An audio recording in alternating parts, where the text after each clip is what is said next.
pink one and a yellow one. You see that?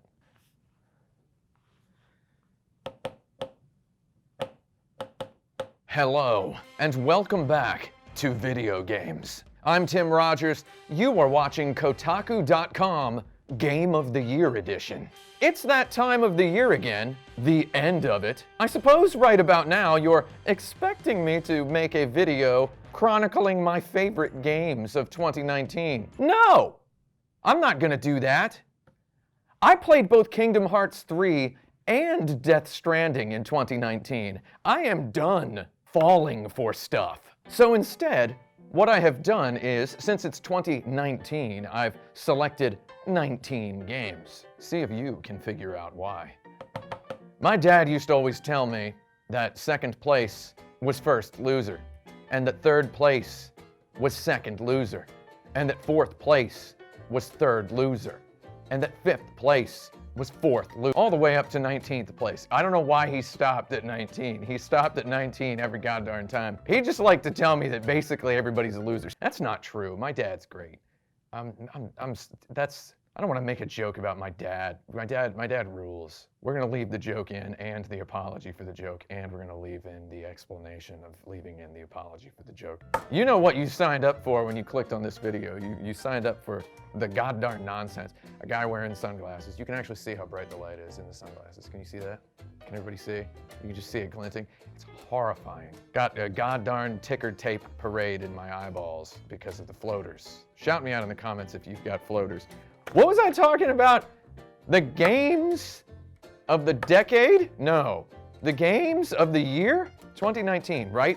Right? 2019, or as I call it, 2019, the last year, technically, for fighter pilot vision, because next year is just average vision, and then after that, it's we've got myopic years. Keeping with the optometry theme of this video. A little bit of a different style we've got going on today because I've got my coffee. So I picked 19 games. And what I'm gonna do is I'm gonna tell you, personally, why each of these 19 games is not the game of the year.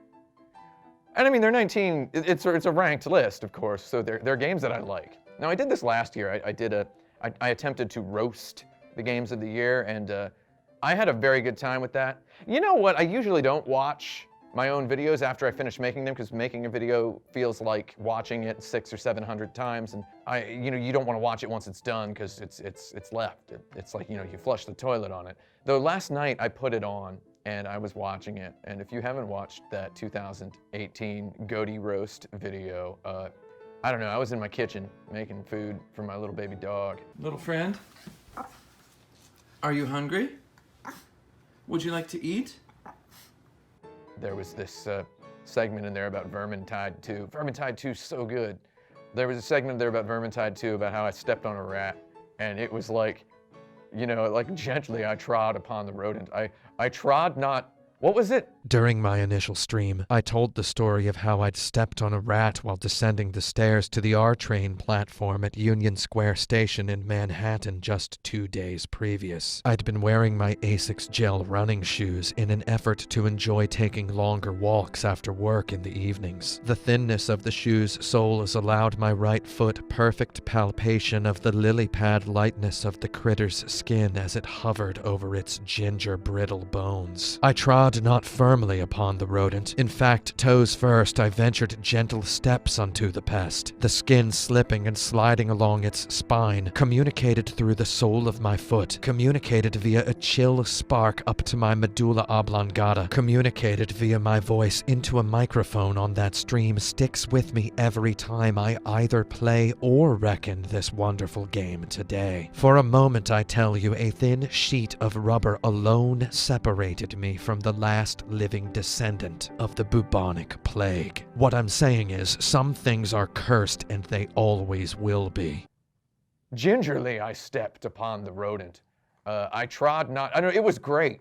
And I was like shrieking with laughter. So if you ever want to know why I do this job that hurts my eyes to the point where it requires me to wear sunglasses indoors because I get such headaches, that's why. It's because a year later I get to have the video on the laptop on the sofa. And Vermintide 2, guess what? sure was a whole lot better than every game released this year. Vermintide 2's actually gone up the list, in my estimation, from last year's ranking. So in other words, fully aware, sitting here at my computer the other day when I decided to start writing up my yearly Game of the Year list, I was thinking back on last year's list. This was before I'd even watched the video. And I was also coming fresh off the experience of having made 2 gargantuan videos. One that's about the games of the decade, and then another one that's about the games of, I think this video is gonna go up first, or it's gonna go up after. I don't know. I'm not sure what the schedule is. I don't decide the schedule all the time. Okay, so you'll have already seen, possibly, I made a video about 1994. I made this video about 1994, which was a year of just beautiful, gorgeous video games. The best year in video game history. Hopefully you've already watched that video. If you haven't, please watch it. I also made this video about the best games of the decade, and god darn it, there were some good games this decade. It was real hard to pick just 10 games. And after coming fresh off that experience, sitting down at my desk on Monday morning, first of all, you know, Mondays, am I right? Having to write a list of the games of the year after just having spent 2 weeks in my god darn Mind Palace cave on these, the decade and 1994. It was depressing, man. There's just nothing this year that's as good as most of the stuff, as anything that was on my decade list. Just nothing this year was super great. So last year when I roasted the games of the year, it was in jest. It was a little Christmas joke, you know, because it felt like fun. And this year, it would feel mean to sit down and write words because I could not keep these real feelings out if I decided to just write a roast that was a roasty toasty roast, like a real one. It would be evil. It would come across as conniving and psychotic. Instead, I wrote notes in this font. This is how bad my eyes are. I have progressive myopia. That's big, right? You know, if you've paused, you've already had the first 2 entries on the list spoiled for you.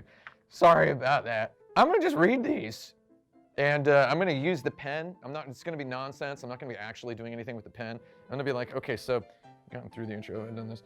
Everybody watched the Game Awards last night? The Game Awards were last night, but you're seeing this video several weeks later. So, you want more of them spoiled? Here, look real fast. There you go. Hopefully you paused it and you were able to see 1 or 2 of the things so you can remove some of the joy from this video. By now you've possibly already skipped to the beginning of the list because somebody inevitably left a comment saying click here to skip. If you skip this part, like, what are you even here for? Like, you're not here on this video to hang out? Let's just hang out, man.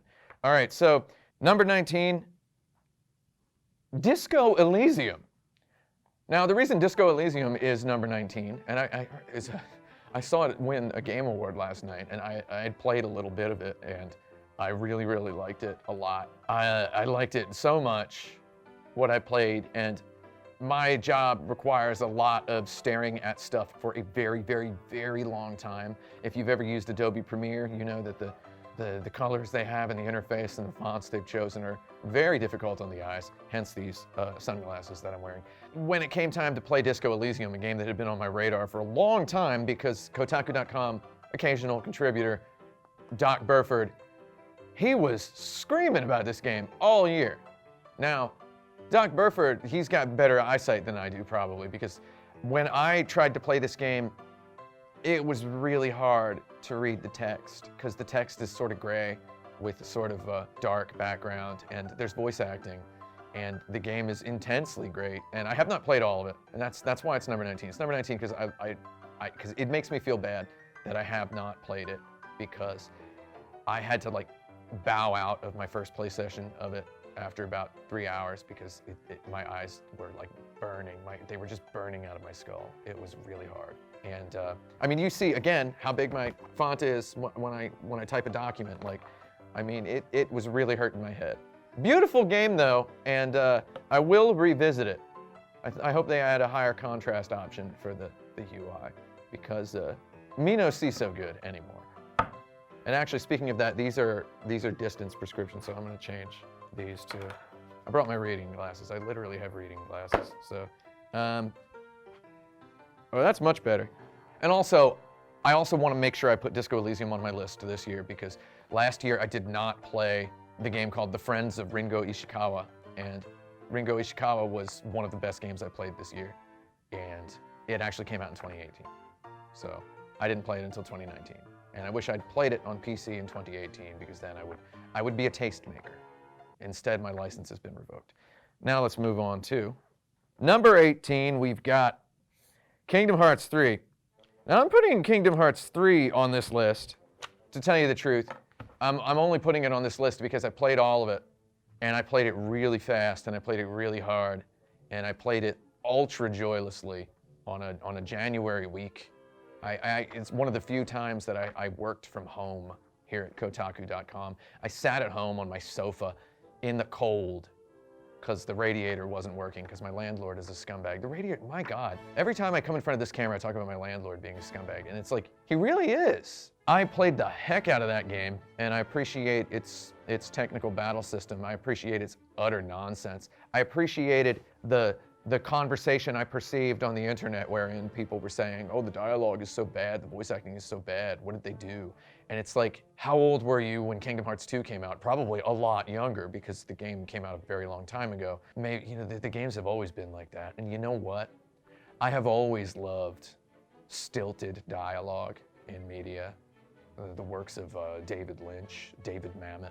Anybody named David writes stilted dialogue. I have just, my appreciation for stiltedness and strangeness and even like bad voice acting in Japanese games or weirdly directed voice acting in Japanese games has only deepened over the years. And I love how stupidly ridiculous every line of dialogue sounds in English coming out of the characters' mouths in Kingdom Hearts 3. Disco Elysium at number 19 may have this impeccably written prose, though I gotta give, I'm putting Kingdom Hearts 3 up above it because, man, that prose is hilarious. It's art. It's like found object art at this point. And you know what goes a long way for me? I like finding objects. Though it's not Game of the Year. You know why it's not Game of the Year? Because, I mean, seriously, why would you make that your Game of the Year? Whose Game of the Year is Kingdom Hearts 3? Right? Number 17, we've got, yeah, this one is The Outer Worlds.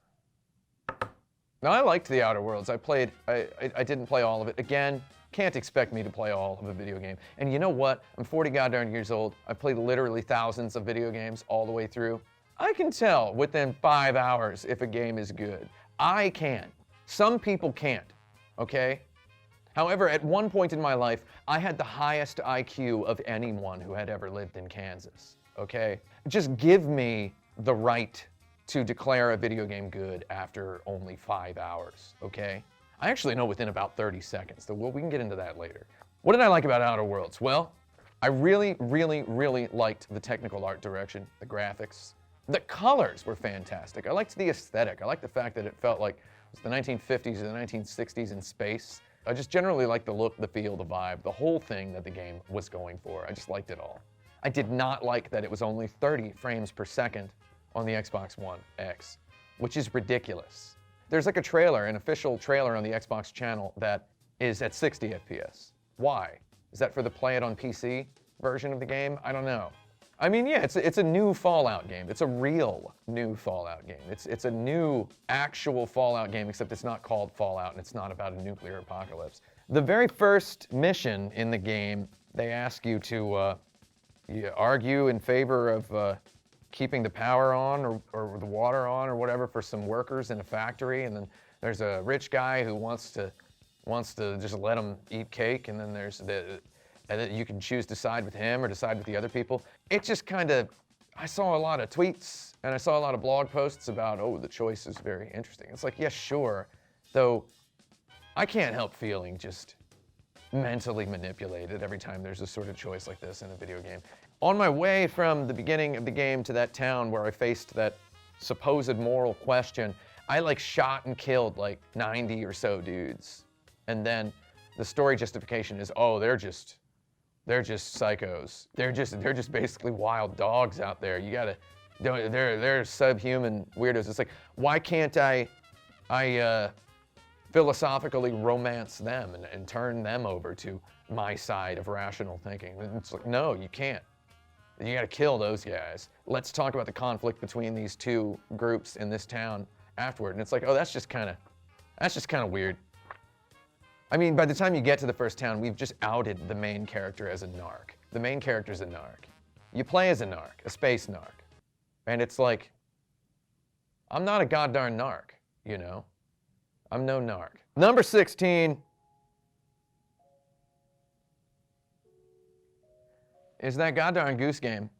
And I say that goddarn Goose Game instead of formally reading its title because I do not believe it actually has a title.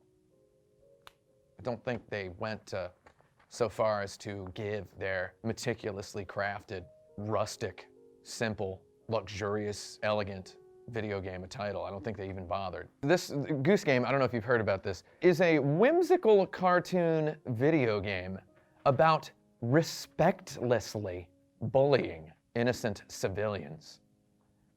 And you're a goose, okay? So you're a goose in the game.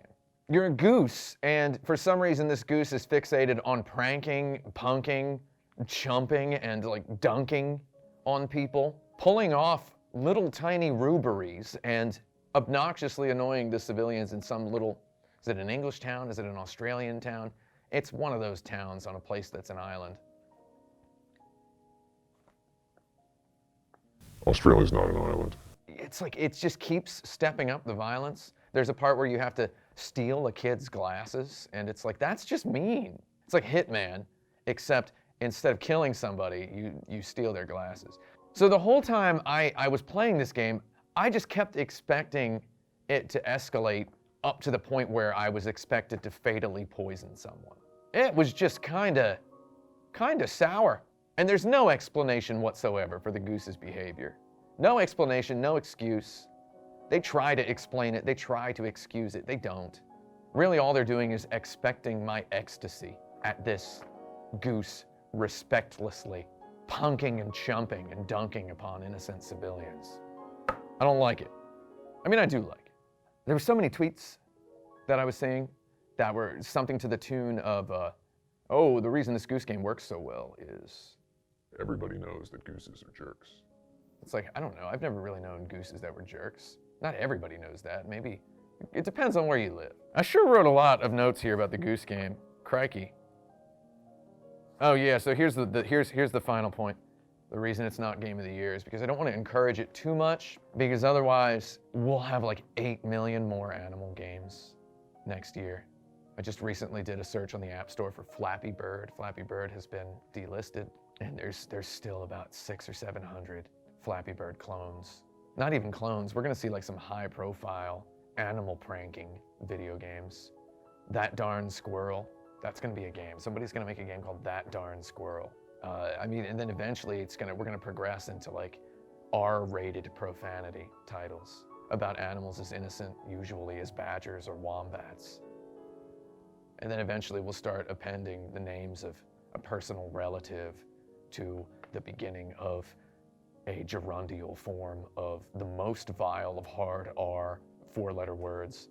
And it's gonna be that blanking kangaroo. It's gonna be too much. Like, remember when Goat Simulator came out? And then there was like Sheep Simulator like a month later, I think. And then there was like Rhino Simulator. Did you see that? I don't want there to be a goddarn Untitled snake game or whatever about biting the farmers and killing them in the fields. Like, that's weird. Because you know that's what's gonna happen, is they're gonna just start adding violence to it. They're gonna start adding violence to it. These developers, they've got dirty minds. It's sort of a miracle that Untitled Goose Game is any good at all, much less as good as it is. However, I maintain my stance that they should have titled it. And I gave you a title, House, developers of Untitled Goose Game, at the Amaze Festival in Berlin, Germany in 2018. I told you to call the game Honkers Gone Bonkers. At least offer an explanation for this goose. Honkers Gone Bonkers. You didn't do it. You didn't take my advice. And now you're number 16 on a list of 19. How's that for a goose punking, huh? Number 15, we've got Pokmon's Sword and Shield. Now, when Pokemon Sword and Shield came out, To say there was a little bit of controversy surrounding it, it's not really I was going to say it's an understatement. It's not really an understatement. It's a statement. There was a little bit of a controversy, and the game takes place in England, so I'm using the English affectation of the word. People were mad at the Pokemons that had been left off, that the graphics weren't quite so great. Just a whole bunch of little grievances. And you know what? I heard all those and I read all those. And I made 2 videos about Pokemons. They were very positive, and you know why? It's because that's me. I like to look at it and what can I get out of this? And you can do that. God darn anything. It's called the good time hat. It's not a real hat. It's a metaphorical hat. It's a figurative hat. You can put your good time hat on, and then you can enjoy anything. And that's how I enjoyed Pokemon.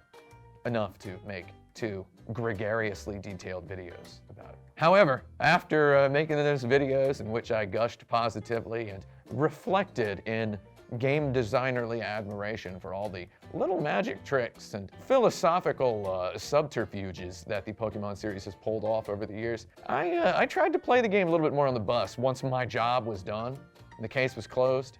And I gotta say, as with every single goddarn Pokemon game in the whole history of Pokemon games, I fell right the heck off that like a 2-year-old on a bicycle.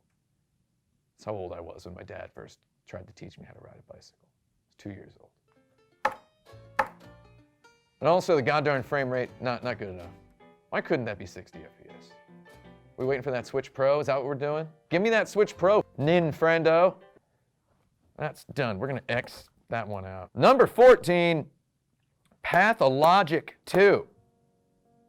Game I played for 1 hour and was so filled with my cup runneth overing of respect for this game that I will definitely continue playing it in the new year once I purchase a new PC.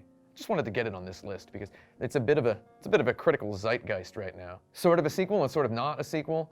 And I was a real big fan of the first one a long time ago. I remember talking to Quentin Smith about it in 2008 in Tokyo, Japan.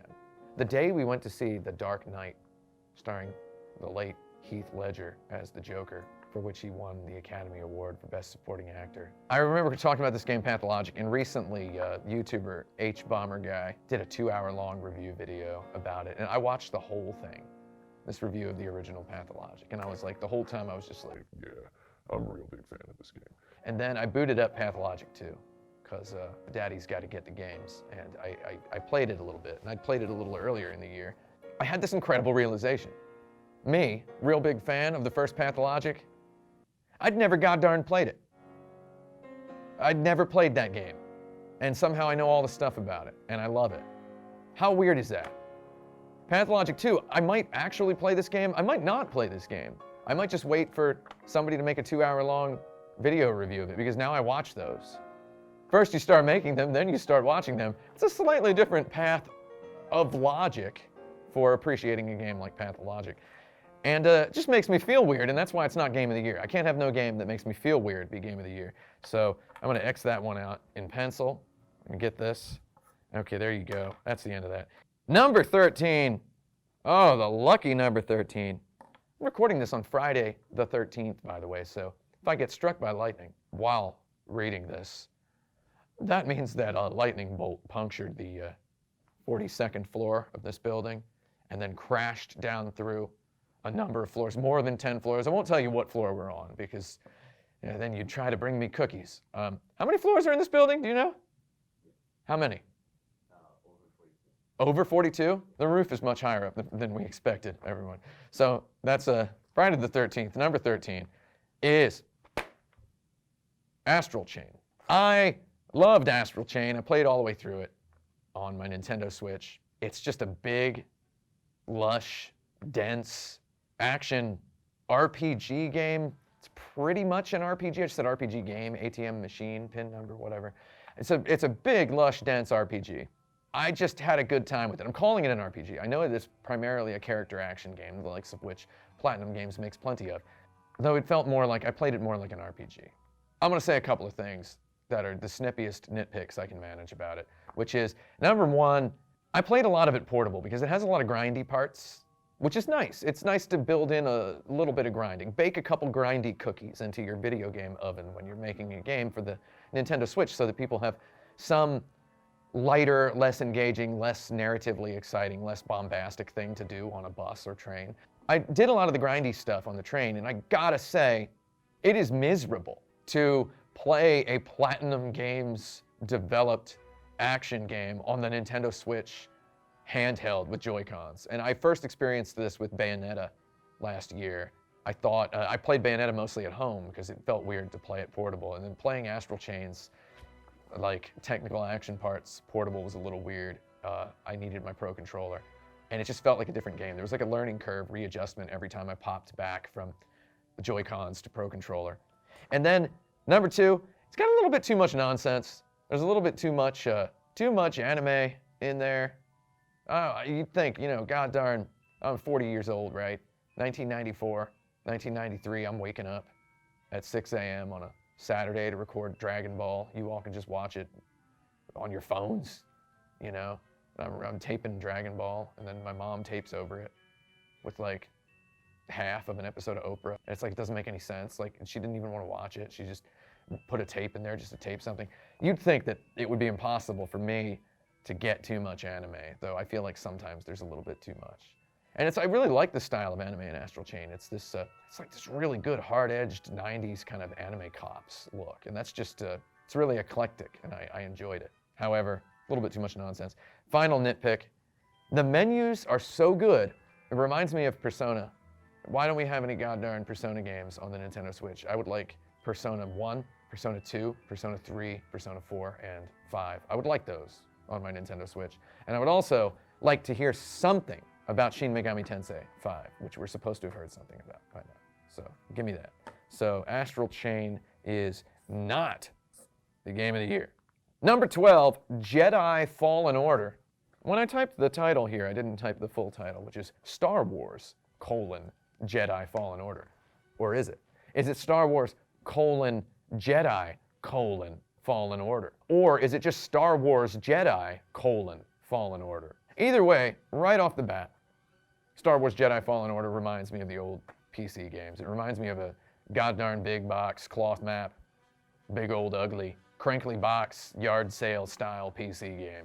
And that I love, just from the title. And in spirit too, it tells this loopy kind of extended universe sort of story. It's not technically not extended universe. Really liked that game. However, I gotta say a couple of things, which is that EA should have given them a little bit more money and a little bit more time. And EA canceled a Star Wars game before, that 1313 game. Canceled that a long time ago. They had the goddarn director of Uncharted working on it. Uncharted, that's pedigree, right? How do you end up canceling a game like that? Well, find out in Jason Schreier's book, Blood, Sweat, and Pixels. So EA decides, again, suddenly to have a single-player Star Wars game, and they hand it off to Respawn. I can't imagine what it was like working on that game. It must have been very difficult, because you're working with a large, precious intellectual property. You're working with the Emperor Palpatine of video game publishers. It must have been very complicated to work on this game, and that they did what they did is incredible. Though I think, hopefully, with this weird, multi-transaction free, single-player, kindergarten Dark Souls. It's not kindergarten Dark Souls. It's like fourth grade Dark Souls. This fourth grade Dark Souls game that they made. It's a heck of a thing. It's a heck of a gesture. Though boy, oh boy, it sure does have a lot of stuff poking up out of it. And man, EA's got to give them some more money. And also, I just want to say, I had to turn the HDR off because the HDR was too dark and it was giving me wicked eye strain. And once I turned the HDR off, it looked a lot better. And I played on Xbox One X, which had a frame rate of about 42, 41 frames per second. I can't count that fast. Final problem with Jedi Fallen Order, and this is becoming a problem with the world, is I had the goddamn ending spoiled, like a day before I got there. Somebody spoiled the ending. Spoiled it in just in like a Twitter thread where I did not expect it. Where no one was even talking about video games. They just go, oh, at the end of that new Star Wars game. And I'm like, there's what? Some jagoff spoiled the game for me. Am I allowed to say jagoff on YouTube without getting flagged? Some jagoff spoiled the game for me. And that made me mad and sad. And this is a problem with the world now. There's just no rule on spoilers anymore. Have you noticed this? People just spoil everything. New episode of Watchmen is on, and then everyone's like, oh, Watchmen is over by the time you're watching this. Though everyone's just on Twitter talking about it. The Mandalorian, first of all, I don't know when those episodes actually go up. I know they go up because I'm seeing animated GIFs from it. First of all, how are you making an animated GIF that fast? Nobody cares about spoilers anymore, and the game sure got spoiled for me, and it sure has a really neat ending. And it got spoiled for me, and I still enjoyed it.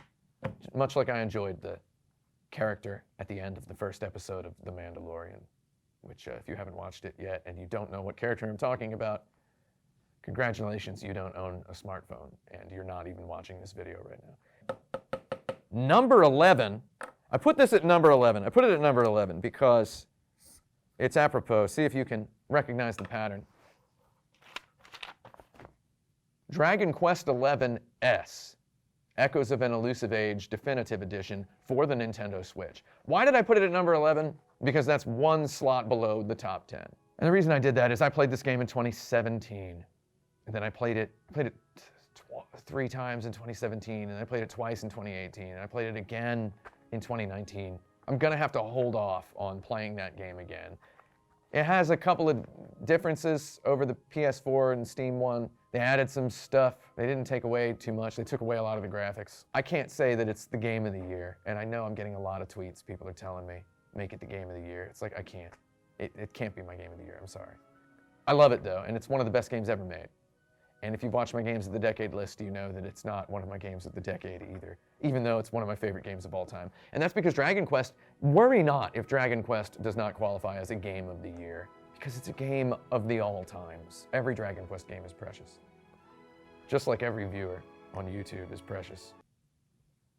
Keep wanting to drink this energy shot, I'm gonna do it. Next game, what do we got?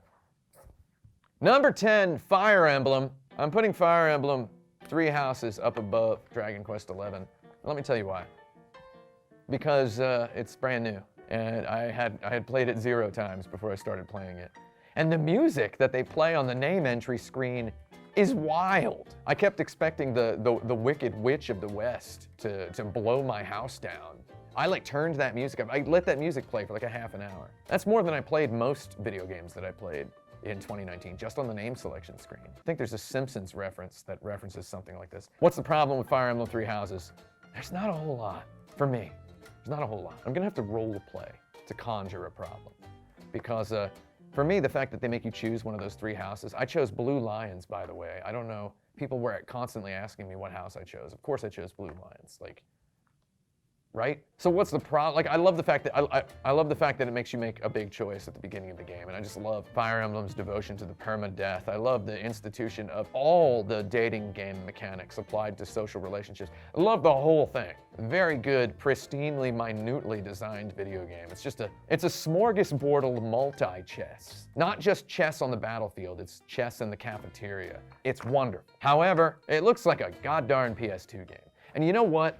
I saw some freakweed in the YouTube comments on a trailer just today while I was downloading all the trailers of all of these games so that you can be watching the trailers while I'm talking instead of staring at me while I'm sweating. I saw some absolute monstrosity of a freakweed say that Star Wars Jedi Fallen Order looks exactly like a PS2 game. And that is just, buddy, man, that person must be using glue as aftershave because they've breathed in a lot of brain damage to be saying something like that. I mean, I have brain damage. I had an MRI. They confirmed I have brain damage consistent with chronic migraine. So they can see my headache with a machine. However, Breath of Fire Emblem, Fire Emblem 3 Houses, it does look like a PS2 game kind of a lot. It looks a lot like a PS2 game, even in the 3D scenes, the over-the-shoulder scenes. It looks a lot like a PS2 game. You know, good design is timeless, and that Fire Emblem is going to hold up for a long time because it's classic in view. Fonts are too small. They're way too small even to read in handheld mode. So, not the game of the year. Number 9. Number 9. Baba Is You. Now, first of all, very hard to recommend Baba Is You to somebody without showing it to them. If you tell them there's this game called Baba Is You, they're not gonna know. It's weird, because it's the most baby-style name that I think I've ever seen on a video game. It's baby style. It's it's the most baby style name I've ever seen. However, you mention it in passing to someone. Can you imagine a person who you'd say that to and they would immediately know how to spell it? Even though it's baby spelling, they would just be like, what? They would think it's like one word, like some sort of fantasy word. Baba is you. It's hard to recommend that game to people. And then when you show it to them, it's sort of, they have to play it. You have to make them play the first level of it. And the game does brilliant things. It does brilliant things. I put it at number 9 on my list because, I don't know, because I was in a hurry to get in here and start recording, and I didn't think about it. Maybe it should probably be higher. God dang it, it should probably be higher. Whatever, who cares? It's number 9. You gotta rip the Band-Aid off. Wonderful game, beautiful game, and you should get it and play it on your PC or your Nintendo Switch. Something wrong with this pen. I've written play it for whoever finds this in the trash later. Someone's gonna be digging through the trash looking for video game recommendations, so now they know to play Baba Is You. Number 8, Ninja Saviors, Return of the Warriors for the Nintendo Switch and the PlayStation 4. The original Ninja Warriors, which was released in 1994 by Taito, developed by Natsume. That's one of the best video games ever made. And I say the original Ninja Warriors, though. In Japan, it was called Ninja Warriors Again because it's a remake of an arcade game called Ninja Warriors. So the original arcade game is pretty bad. It's not bad, it's just, I just don't like it. It had this 3-screen wide thing where it's, you're playing it on like 3 screens and you've got to move your head while you play. It's gimmicky and the game is real dumb. It's a walk-in punch, I believe, is the derisive genre term for that.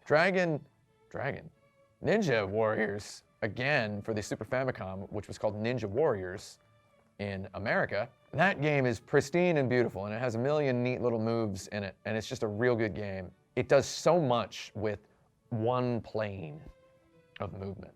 You can't move up and down. The designers recognize that in a beat 'em up, being able to move up and down is, quite frankly, trashy. It's trashy game design. It's like, oh, I can move. It's a gimmick. I can move into the background to dodge this guy's punch. Like, except it doesn't look like a dodge. It looks like you're just kind of floating, like sidestepping like a, it's dumb. And I mean, there are many great games that use that style.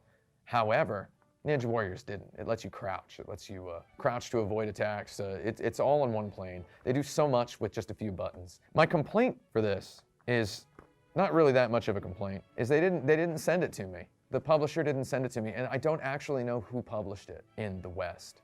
I was having a Twitter DM conversation with someone who worked at the publisher. I said I wanted to do a video for the release of the game, and I wanted to do a long, obsessive, strange, like something like my Dragon Quest XI video review from 2018. I wanted to do something like that about the Ninja Warriors franchise, because I really, really love this game, and I would have a good time picking apart the game design.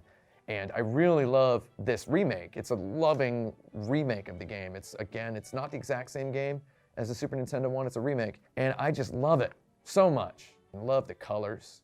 Look at the box art. The box art that's, it's over here. Look at this box art. The colors on that box art are incredible. Everything about it.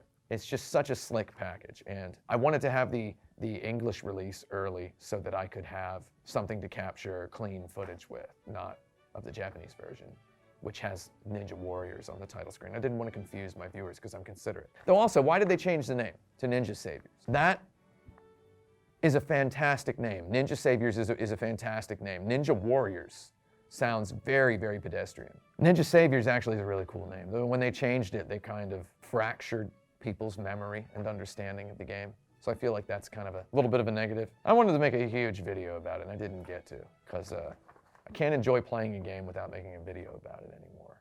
And that's my complaint about that one. Number 7 is Death Stranding. The only bullet point I have in here, it's like, you got it, Kojima. I did it. I played your game and I made videos about it. What's wrong with Death Stranding? Why is it not number 1? Well, it's not number 1 because of the 6 games that I've placed above it, which are better. It's also not number 1 because I don't know, man. It was a lot of work to play that game. It was exhausting. It was emotional. It was a whirlwind. It was a journey. A journey. And a literal and figurative journey. Well, not literal, because I didn't go on a journey. I sat on my sofa with my dog. Little friend, are you hungry? It was just a whole lot of game. Last night when the Game Awards were on and Hideo Kojima won the award for Best Director, I joked that is this the award for Best Directing or for Most Directing? Because maybe they're gonna give him both. That was my joke about that. There's a lot of directing in that game. There's just a lot of stuff in that game, and it's a lot to unpack. When I said in my video that we will be talking about it for decades, yeah. Will we be saying great things about it forever? Probably not. However, I played it till its wheels fell off, man. And I put it at number 7. Let's keep going. Number 6 is goddamn Gears 5. Gears of War 5. Have you played Gears 5? Anybody? Anybody out there played it? You played it?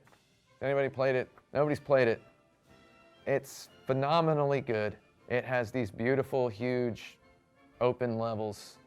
It has, I mean, it's got a little bit of game designery, skill tree-ish stuff. It's got some upgrades, and they've added this whole, not open world, they've added this whole luxurious, lush, sort of RPG-ish veneer to it. It's a heck of a game to play online with your buds, and me and my buds have been playing it online, and just, we love it. And the campaign, the co-op campaign, can't beat it. We don't have a whole lot of games like that. Mostly I put Death Stranding at number 7 so that I can put Gears 5 at number 6 above it, just to dunk on it and say, I mean, I like these games that are not about shooting people, though I do like this game that's about shooting people very well. It is some real good shooting of people in that game. They're not people, they're freaks, so it's okay to shoot them. And I love a 60 FPS. I love a 4K 60 FPS, and that game's got both of those. And what's wrong with it? I'll tell you what's wrong with it. What's wrong with it is it got review bombed. I looked at the reviews on the Xbox Marketplace. It's like universally 1 star, and I don't understand why it's all 1 star, because it's really good. That just makes me feel like there was some sort of negative that I'm missing. So I don't look dumb when I find out what it is later that caused 2,000 people to give it a 1 star review on the Xbox store. I'm just gonna pretend that it's not that good. Number 5 is Sekiro. Sekiro Two Swords, is that what it's called? Sekiro Two Souls? Sekiro Ninja Unleashed? Right? Sekiro the Grappling Hook Ninja? Sekiro Grapple Assassin? Like whatever it's called, right? It's got some subtitle. I don't know what it is. That's a joke, of course I know it. Sekiro is phenomenally, fantastically good and great video game. Like every game that From Software makes. That is a Souls-like character action game involving traversal of a delicately handcrafted environment using luxuriously tuned weapons to fight predictably idiotic enemies. Sekiro did a lot of things to the Souls formula to freshen it up, liven it up, and bring it into the new millennium, which actually is just a new decade. It brought a lot of stuff in. Like you're upgrading by buying skills and techniques, which feels fresh and new. You're just one character with generally one weapon. I love it. And the reason I'm not giving it number 1, I'm not the Game Award. First of all, I'm not the Game Award. So I'm not giving it number 1 because I think 10 years from now, you won't be able to throw a goddarn rock in a roller skating rink without hitting someone who can tell you off the top of your head, their head, the 3 essential From Software Souls-like video games. And if you throw that rock again, you're gonna hit a second person who's gonna bring you, here's the twist, the same list of 3 From Software Souls-like games as the essential ones. Maybe the order will be different for them, though it will be the same 3. And here's my prediction. All 3 of those games have not come out yet, so I'm calling it. Between 2020 and 2029, From Software will release their 3 best games. And I don't know what they are. I don't know if Elden Ring is one of them or if Bloodborne 2 is one of them. I just know that their 3 best games, this is what Sekiro subtly hinted to me, so that I don't look like a numbskull later. I'm putting Sekiro at number 5. Number 4 is The Outer Wilds, which is so good. I'm writing its name next to its name. Outer Wilds. Outer Wilds, not Outer Worlds, which is very confusing and was like a source of much humor on the internet, where people were saying, which one's Outer Wilds, which one's Outer Worlds? Personally, never confused me. Until I was naming the files, the video files that I'm using in this video. Until then, I did not typo them. I have Outer Worlds as number 17, and I have Outer Wilds as number 4. And I accidentally had 17 Outer Wilds typed in one of my files for one of my titles. While I was setting this template up before I came in here, I had I just had a brain spasm for 45 seconds trying to figure it out. I was gonna make a really complicated joke, and I came up with this as I was on my way in here. I was like, every time I talk about Outer Worlds, I'm gonna say Outer Wilds, and every time I talk about Outer Wilds, I'm gonna talk about Outer Worlds. And I sat down, and number 17 is here, Outer Worlds. I meant to make a note that says, say Outer Wilds, and then I didn't, and I said Outer Worlds. So I got double confused. That's 4 layers of punking myself now at this point. And you know what? Outer Wilds is a fantastic, phenomenally great video game, and everyone should play it. And if you have the opportunity to play it, you should play it. And it's beautiful. And what's wrong with it? I don't know.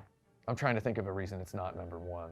It's one of those games that's gonna grow or shrink as time goes on. It has very wonderful, beautiful, blossoming twists late in the game. And it's not a very long game, which is something I love. Beautiful blossoming twists, though I do not know if those twists will endear themselves deeper to me over time or fade. I put it at number 4 in the interest of science. And I have a note here that says, mention Solar Jetman. I want to mention Solar Jetman real quick. Solar Jetman came out in 1990. Its 30th anniversary is coming up in the year 2020. Made by the Pickford Brothers. If you're watching, Pickford Brothers, I just want to shout you out right now. There's actually a chance they're watching. I'm not being irreverent here. There's a high chance the Pickford Bros are watching. I sought them out a long time ago because I was such a fan of Solar Jetman that I sought them out, and we've become internet friends. We will meet someday, and it'll be nice. I want to shout out Solar Jetman because there were several games in the year 2019 that reminded me of Solar Jetman. And Outer Wilds is one because it has comically difficult space pod controls. It's comical how hard it is to fly the space pod around. That reminded me of Solar Jetman's weird gravity. Death Stranding is it's just goddarn AAA Solar Jetman because you're carrying heavy things very awkwardly. It's difficult and bumbly. Trying to transport the precious cargo without breaking it, getting into fights along the way, avoiding fights. Death Stranding is just Solar Jetman. And Outer Wilds has a lot of Solar Jetman in it too, with its minute navigation. There's a renaissance coming, I can tell, from Outer Wilds tells me that. What's wrong with it? I don't know, those sort of Muppety alien character designs don't totally do it for me. I wish they would have been evil looking, like satanic, like nasty looking aliens. I think that would have been cool. Like Doom demons. Yet they're friendly. I would have preferred them to be scary looking. Instead, they just look like they're from some PS3 game. Also, it's not 60 FPS on my Xbox One X. When I download a game for free on Xbox Game Pass, the best deal in gaming, I expect 60 FPS. Number 3, Super Mario Maker 2 is number 3. And you know why it's number 3? You know why it's not Game of the Year? It's because it's just more Mario Maker. It's just they made another Mario Maker game. There shouldn't be another Mario Maker game, and I'm going to tell you why. Because Nintendo has this habit. They're addicted to innovation, to gimmicks. Every single console they make has wild, wacky, different gimmicks, and makes it so hard for them to port a game from a previous console to their new console. Or Nintendo declared a long time ago that they're not all about the graphics. They're not all about the technical wizardry as much as they are about the simple, local, rustic, honest, pure, unadulterated vintage style, old-fashioned, good boy fun. I'm talking about good boy fun. That's what Nintendo's all about. The fact is there shouldn't be a second Mario Maker because there should just be one Mario Maker that is consistently updated forever. Nintendo, you want to put your games out for $59.99 and leave them on the shelf for $59.99 forever and never put them on sale. It's smart. You make evergreen products. You use the blue ocean marketing technique. You want to do that. How about you give me something back and guarantee me that when I buy Mario Maker 2, it's the last one I'll ever need. Sell them like productivity software. I guess Excel has a new version every year. As you play Mario Maker 2, they add more stuff to it. And they added more stuff to Mario Maker 2 over Mario Maker 1. They're just going to keep adding stuff to it. They just added the Legend of Zelda Master Sword to it the other day. To play Mario Maker is to constantly bathe in a shower of new stuff.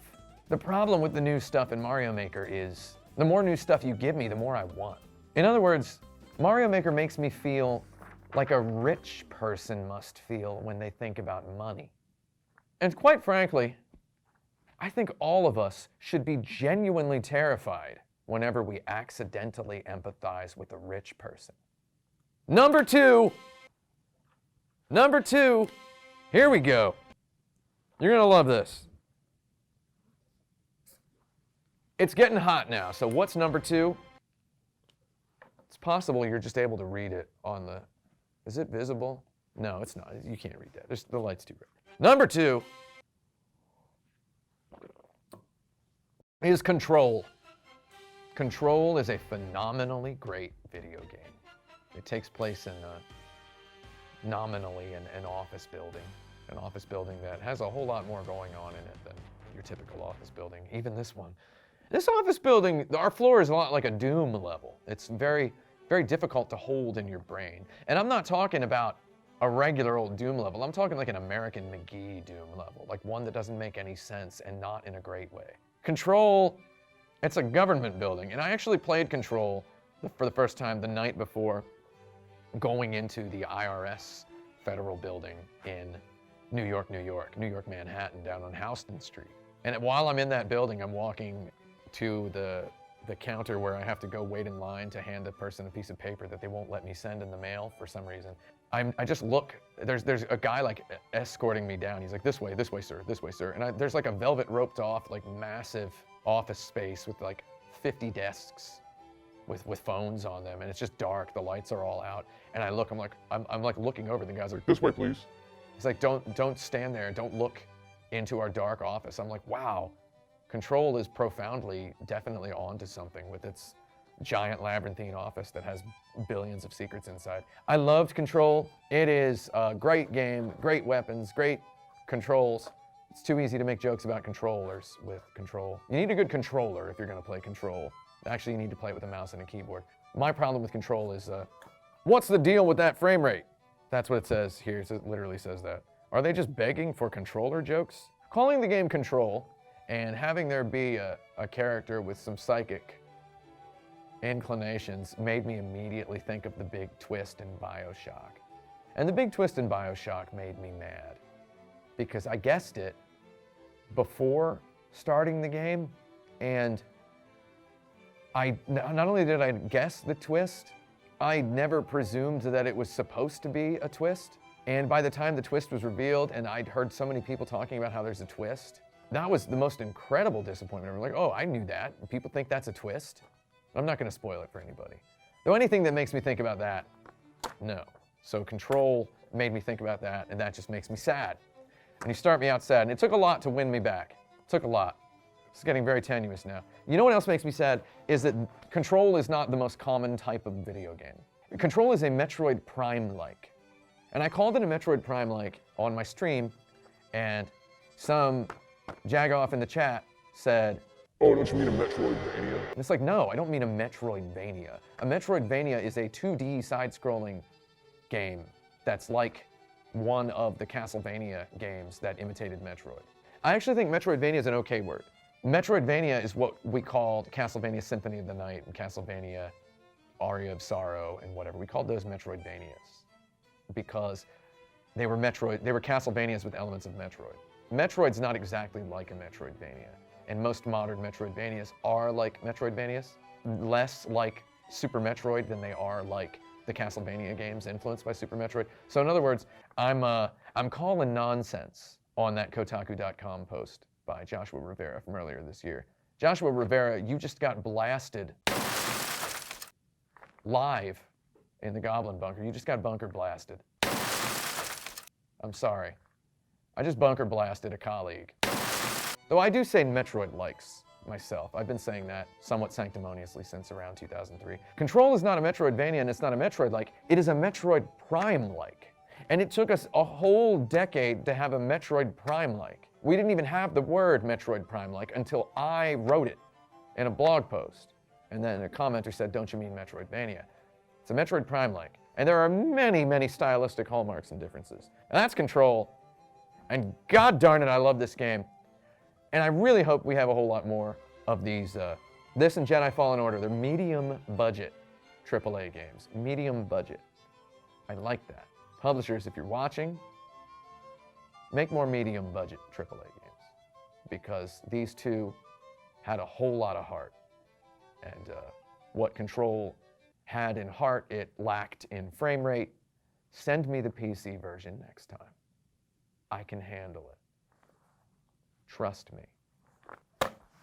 Now it's time for number one. I'm gonna drink this drink. I cut my fingernails every morning with my Seki Edge brand nail clippers, purchased on sale at drop.com. Emails of which consistently tell me it's formerly Mass Drop. I have to use this pencil. These Kirkland Signature Energy drinks, they're not perforated properly. Properly perforated.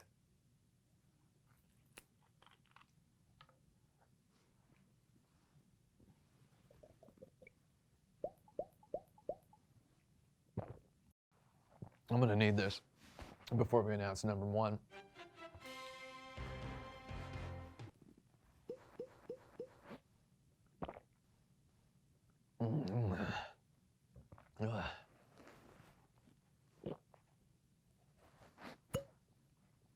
God, I needed that. I was up till like 5 a.m. Wait, I was up till 5 a.m. and then I did not sleep. So technically, I was up until right now. I am not up anymore. Just, you ever start to reflect on something and it just makes it worse. Game of the Year 2019 is... How's this for lead-in? This Game Awards. Am I competing with Jeff Keighley yet? Jeff Keighley, if you're watching, my Twitter DMs are open. Get me on stage to present something. Jeff Keighley, I'll get a haircut and I'll buy a suit. Just DM me on Twitter. Come on. Game of the Year 2019 is nothing. There is no Game of the Year 2019. And I'm saying this authoritatively, and I'm saying this directly to you. I don't believe there's a game that I would call Game of the Year 2019. I played a lot of games. I liked a lot of games. However, part of being a 40-year-old person who's been playing video games for more than 75% of my life is having played a lot of video games, thousands of them, of which maybe 50 stick out as experiences I would recommend to an other person, much less a lot of other people. And arriving at the exercise of having to categorize the games of the year 2019 after doing an in-depth retrospective on the games of the decade, after doing a psychedelically in-depth retrospective on the games of 1994, it was clear to me that none of the games released in 2019 they're not really gonna matter in the future. They're probably not. One of the best games released in 1993, one of the best games of 2019 is just a lovingly, pristinely crafted remake of a game from 1993, The Legend of Zelda: Link's Awakening for the Nintendo Switch. It came out on the Game Boy in 1993. It's a 26-year-old game, okay? So what I'm trying to get my head around here is the fact that maybe not having a game of the year is a good thing. Because what I just said about Zelda Link's Awakening, I think it was 2012. Okay, this is off the top of my head. In the year 2012, the Pulitzer Prize Committee did not award a Pulitzer Prize for fiction. There was, God, what was nominated? There were 3 nominees. There was a David Foster Wallace book, The Pale King, which was published posthumously. Dennis Johnson,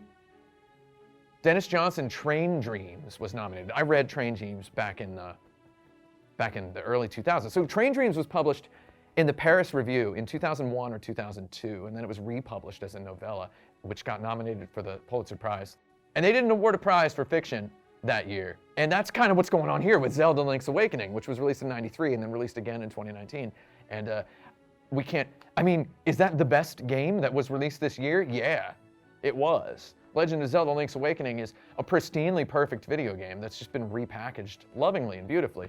Can we call it Game of the Year? No. Can we call Mario Maker 2 Game of the Year? No, because it's not a game of this year. It's going to be around forever. Apex Legends is going to be around forever. We can't just say it's the Game of the Year 2019. I think as time goes on, we, you, me, the critics and the developers and the players, we need to stop engaging so frequently in this histrionic dance of ranking things. I don't think we need to rank everything all the time. We don't need to reach the end of a year and say, that was the best game of this year. I saw a lot of people on Twitter saying in the past couple of weeks being like, there was like a meme going around. It's like, quote tweet this with your 10 favorite albums of the year, listing 1 from each year. I'm like, what a silly way of arranging your thoughts. It's like, first of all, it's fun exercise. You're having a good time on Twitter, whatever. Though it's like trying to consider that like a definitive list and be like, my 10 favorite games from the 2010s, 1 from each year. It's like, what if I like 2 games from one year better than I like 1 game from another year, right? Like, come on, that's a weird and fallacious way to compose a list. And similarly, I think it's okay to just say, now Mario Maker 2 is on my list of games of the decade, though only on a technicality because I feel like it's an upgrade of Mario Maker 1. And I would recommend Mario Maker 2 over Mario Maker 1 because it has the thriving, living community. So we, you and me and you, the critics and the players and the developers, I mean, I make video games, maybe you do too. The critics, developers, players, we need to stop with this yearly scheduled histrionic exercise, this song and dance, this unnecessary routine of ranking things. We don't need to arrive at the end of every year with the decision of which one game is the game that's worthy of canonizing. First of all, it occurs to me that games have a canon now. We've actually built up a canon. And I know that when I say canon, a lot of viewers on YouTube might think I'm talking about like the characters from a story in a series or a franchise. By canon, I mean like the literary canon, like a Criterion collection, like a library, like a holy selection of sacred cows. A canon is just the best of the best, the essential works in a medium. And I think we might actually kind of have that building up. We're getting there with video games. We're getting there. And a lot of those games are games like, I think Mario Maker's probably a canon game, just in general. I would say Mario Maker's in the canon because of what it means for user-generated content and what it means for just the simple joy of tactile pleasure of playing a game with some buttons and the locomotion and moving a character. It has a million beautiful little things going on in it. Though I wouldn't call it a 2019 game, and I wouldn't call it the 2019 Game of the Year. Because what was this year, right? To declare a game the Game of the Year is to say that this game was this year. And I just don't think there was any one game that was this year. I think there's too many games now. There's too many games for one thing, and there's too much of a year for the other thing. If nothing like truly, shockingly, extremely revolutionary came out this year, if nothing uprooted the standards of video games in 2019, maybe that's good. Because maybe that means games are settling down and games know what they are now. How often do they invent a new genre of film? What's the battle royale genre event of the movie industry? I don't know. It's a little bit too chaotic to follow video games as an industry. So maybe it's nice that there's not a Game of the Year, in my opinion. That there's not a Game of the Year. Control is getting some DLC. Maybe if I'd played the DLC, if the DLC had come out, maybe I would have called that Game of the Year. I think, as I'm saying, I think we have a canon of games now. And I think it's not a full canon, though. I think we're getting there. We're progressing steadily toward a canon of games. When I see people talking about their backlog or their pile of shame or the too many games that they haven't played. Oh, I've got 200 games in my Steam library that I haven't played. It's like, you don't have to play them. You don't have to play most of them. As I learned while doing my Game of the Decade list, there are remarkably few video games released in the 2010s that right now I would really want to play, that I haven't played. And I'm going to admit to you, if you've seen my 2010s video, you know this. The two games I haven't played from the 2010s that I need to play and I will play, they're two canon games. Legend of Zelda Breath of the Wild and The Witcher 3. I've only played about 50% of Breath of the Wild and about 10% of The Witcher 3, and I love them dearly, and I know that they're great games for me, and that I'm going to have such a great time when I play them. Those are big games, and as I sit here at the end of 2019 and I look back at 2019, I don't think any of the games that I missed or didn't play in 2019 are going to be on anywhere near that level for me. I think if I hadn't had to play God of War in 2018, I might not have played it.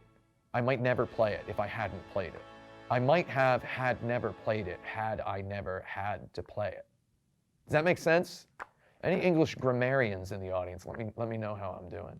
If you look at Twitter, if you look at social media, if you follow the gaming hobby, every time there's a new game about to come out, you're going to hear a lot of hype. You're going to hear yelling. Games like Fire Emblem. Fire Emblem had such a cacophonous amount of yelling about it before it came out. From persons you might expect to not like the game or not care about the game. They're yelling about it because they're just excited, because you get caught up in that tornado of hype. And as a former advertising industry professional myself in the age before social media, I can say the machine's doing what the machine's doing. The machine's doing what it was built to do. This machine was built before we were born. And I'm going to tell you something. You look at Twitter and you might get hyped up about a game. Here, 40 years old, entering the 5th decade of my life. Well, let me tell you, hype is nothing. Because I'm looking back and I'm like, which one of these games can sustain its hype for 1 year, much less 5 years or 10 years?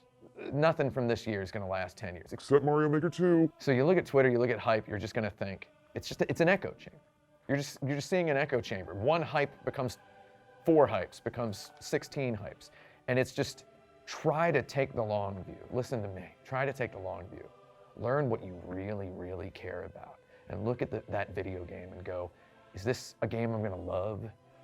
Is this a game I'm going to love for a long time? And I'm looking at most video games and I'm thinking, probably not. Probably not for me and probably not for most of you. And that's why I do declare, these papers are stuck together. Oh, that's it. That was actually the last page. I do declare no Game of the Year 2019.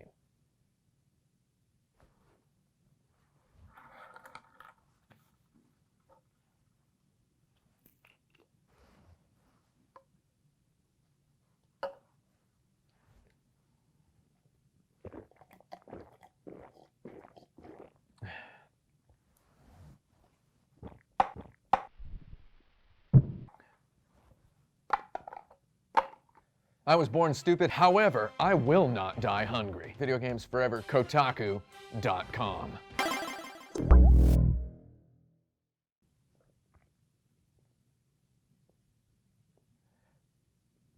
Actually, when I said earlier that I didn't play more than a couple hours of Disco Elysium, I lied. I played the whole thing, and it's actually my Game of the Year.